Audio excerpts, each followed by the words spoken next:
ევროპის თქვათ ძალიან ბევრ ქვეყანაში არის ესეთი მაღალი დონის სარეაბილიტაციო პროგრამები, მაგრამ მიუხედავად ამისა, საკმაოდ მაღალი არის ეგრეთ წოდებული რეციდივის დონე.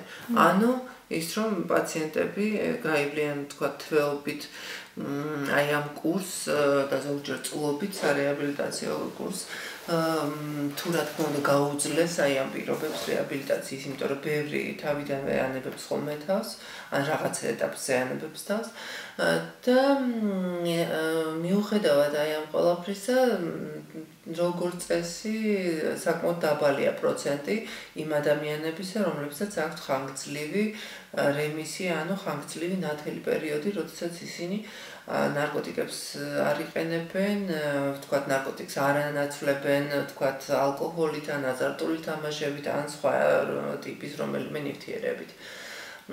შესაბამისად, აქედან გამომდინარე, წარმოეშვა ესეთი იდეა, რომ სხვა ტიპის მკურნალობა შეეთავაზებინათ ნარკოტიკებზე დამოკიდებული ადამიანებისთვის. ეს იდეა თავდაპირველად წარმოეშვა 1960-იან წლებში ამერიკის შეერთებულ შტატებში და რაც არ უნდა გასაკვირი იყოს, თვითონ ამ იდეის ავტორი იყო არა ნარკოლოგი, არამედ ეს იყო ფართო პროფილის შედარებით ექიმი, რომელიც უფრო ენდოკრინოლოგიური კუთხით მუშაობდა. იყო ასეთი ვინსენტ დოული, რომელსაც ხშირად აკითხავდნენ ოპიოიდებზე დამოკიდებული ადამიანები 60-იან წლებში სწორედ აი ჰეროინის, ოპიუმის, მორფიუმის და ეს პრეპარატების ბუმი იყო მთელ მსოფლიოში და მათ შორის ამერიკაშიც. და მაშინ აი ამ პიროვნებამ ესეთი ჰიპოთეზა დაუშვა გამომდინარე თავისი საექიმო პრაქტიკიდან, როგორც ჩანს, რომ თუ ვთქვათ ენდოკრინულ დაავადებით შეპყრობილ პიროვნებას, მაგალითად შაქრიანი დიაბეტით დაავადებულს ვაძლევთ ჩვენ ყოველდღიურად ინსულინს, რათა მისმა ორგანიზმმა ჩვეულებრივად იმუშაოს, მაშინ რატომ არ შეიძლება, რომ ნარკოტიკებზე დამოკიდებულ ადამიანს მივცეთ ასევე ყოველდღიურად ნარკოტიკული საშუალება, იმისთვის, რომ მისი ორგანიზმისთვის ეს იყოს ჩვეული ცხოველმყოფელობის წესი.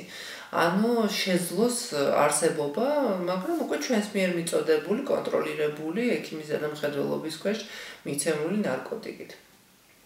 ამის შემდგომ მათ სხვადასხვა ნარკოტიკული საშუალებები გამოსცადეს, ვინაიდან ყველა ნარკოტიკს ლაპარაკია ოპიატურ ნარკოტიკებზე, ოპიუმის ჯგუფის ნარკოტიკებზე, ესე იგი ზოგიერთი ნარკოტიკი გამოდგა, ზოგიერთი ნაკლებად და ყველაზე უფრო ეფექტური აღმოჩნდა ჩანაცვლებითი თერაპიისთვის, იმიტომ რომ შემდგომში უკვე ჩანაცვლებითი თერაპია დაერქვა აი ამ მკურნალობას მეთადონის ჰიდროქლორიდი.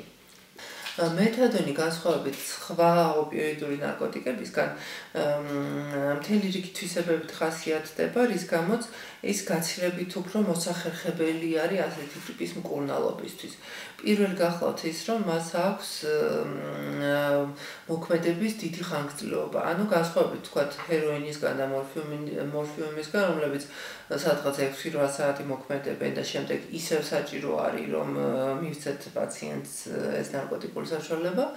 მეთადონი მოქმედებს 24-36 საათი, ამიტომ საკმარისი არის, რომ დღეში ერთხელ მიიღოს მან პაციენტმა მიიღოს მეთადონი და მთელი 24 საათის განმავლობაში იგი ასე ვთქვათ თავისუფალი იქნება უკვე აი ამ ნარკოტიკების მიღების სურვილისგან. მეორე რაც ძალიან მნიშვნელოვანია, გახავთ ის, რომ ეს პრეპარატი ძალიან ეფექტურია პერორალური მიღებისას, ანუ მისი დალევით ან გადაყლავით აბის სახით შესაძლებელია იგივე ეფექტის მიღება, როგორც თქვათ ინექციის დროს. ამიტომ არ არის საჭირო ინექციის გაკეთება, რაც გაცილებით უფრო არაინვაზიურია, უმტკივნეულოა და უფრო მისაღები არის, რა თქმა უნდა, როგორც პაციენტისთვის, ისე სამედიცინო პერსონალისთვის. შემდეგ გახლავთ ის, რომ განსხვავებით თქვათ იგივე აი ყველაზე გავრცელებული ხო აი ჰეროინი და მორფინი რო ავიღოთ არა, ან თუნდაც თვითონ ოპიუმი. აი ამ პრეპარატებისგან განსხვავებით თერაპიული ფანჯარა აქვს ძალიან ფართო აი ამ ნივთიერებას, რის გამოც თქვათ დოზა, რომელიც საკმარისია იმისთვის, რომ მოუხსნათ ადამიანს აღკვეთის სინდრომი, ანუ ლომკა და დოზა, რომლის დროსაც ადამიანი უკვე ეიფორიას მიიღებს, ანუ კაიფს, ხო?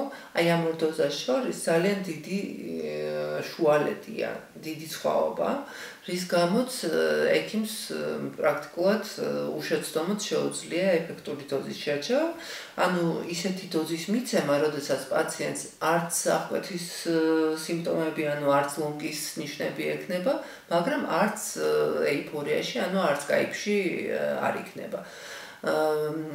ეს დასტურდება როგორც ამ პაციენტების ქცევით, მათი გუნება-განწყობით, ასევე უბრალოდ ელემენტარულ სისხლში აი ამ ნივთიერების კონცენტრაციის გაზომვით. კონცენტრაცია პრაქტიკულად 24 საათში ერთხელ ვაძლევთ ადამიანს მეთადონს და არ აქვს სხვა რაიმე დაავადება, არამედ სხვა წამალს არ იღებს. არის ერთგვაროვანი. ჩანაცვლებით თერაპია არ არის ყველა იმ ადამიანისთვის განკუთვნილი, რომლებიც ოპიუმი ჯგუფის ნარკოტიკულ საშუალებებს მოიხმარს. ეს არის მხოლოდ იმ ადამიანებისთვის, რომლებსაც უკვე ჩამოყალიბებული აქვთ დამოკიდებულება. მაგალითად, ის რომ ადამიანი პრაქტიკულად რეგულარულად იღებს ოპიოიდურ ნარკოტიკულ საშუალებებს, ის რომ თქვათ ადამიანს გამოხატული აქვს აღკვეთის სინდრომი, ანუ ლომკა, ის რომ თქვათ მას აქვს ტოლერანტობა გაზრდილი ამ ნარკოტიკის მიმართ, ანუ ეს იმას ნიშნავს, რომ იგივე სასიამოვნო ეფექტს რომ მიაღწიოს, გაცნობთ, რომ მეტი ნარკოტიკული ნივთიერება უნდა მიიღოს. გარდა ამისა არის მთელი რიგი ფსიქოლოგიური და სოციალური ტიპის კრიტერიუმები, ვთქვათ ის, რომ პიროვნებისთვის უკანა პლანზე დგება ყველა სხვა ინტერესი გარდა ნარკოტიკის მიღებისა, მათ შორის მისი ოჯახური, სამსახურეობრივი, შემოქმედებითი ინტერესები და ასე შემდეგ.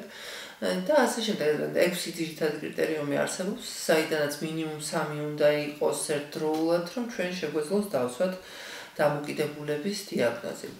და სწორედ აი ესეთი ადამიანებისთვის არის მოწოდებული ჩანაცვლებითი თერაპია. თან ძირითადად მაინც ისეთი პირებისთვის, რომლებმაც უკვე სცადეს სხვა ტიპის მკურნალობა. მაგრამ ვთქვათ, უშედეგოდ დამთავრდა, ან ძალიან ხანმოკლე რემისია ჰქონდათ და შემდეგ უკვე გადაწყვიტეს, რომ აი ამ ტიპის მკურნალობაში ჩაერთონ. ახლა ჩანაცვლებით თერაპია თვითონ რას გულისხმობს, ხო? პრაქტიკულად რატო ქვია ჩანაცვლებით თერაპია? ჩანაცვლებით თერაპიის დროს ხდება ადამიანის მკურნალობა იმავე ჯგუფის ნარკოტიკული საშუალებით, რომელსაც აქვს ჯვარედინი დამოკიდებულება და ჯვარედინი ტოლერანტობა აი ამ ჯგუფის ოპიოიდების მიმართ, აი ამ დაავადებულ ადამიანს. ანუ რეალურად ჩვენ მას ისევ ნარკოტიკულ საშუალებას ვაძლევთ. და ჩანაცვლებით თერაპიის, მხარდამჭერი თერაპიის პრინციპი გახლავთ ის, რომ უნდა მივცეთ ადამიანს ეს ნარკოტიკული საშუალება იმდენ ხანს, რამდენ ხანსაც მას სჭირდება.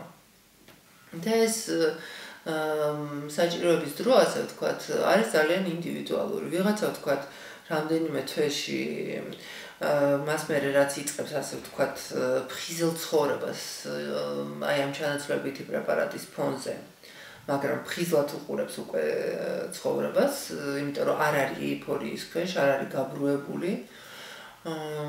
აი ასეთი ადამიანების რაღაც ნაწილი რამდენიმე თვეში უკვე იღებენ გადაწყვეტილებას, რომ მათ უკვე შეუძლიათ რაღაც აი საკუთარ თავში გარკვეული რესურსები მონახონ, რომ ამასაც თავი დაანებონ.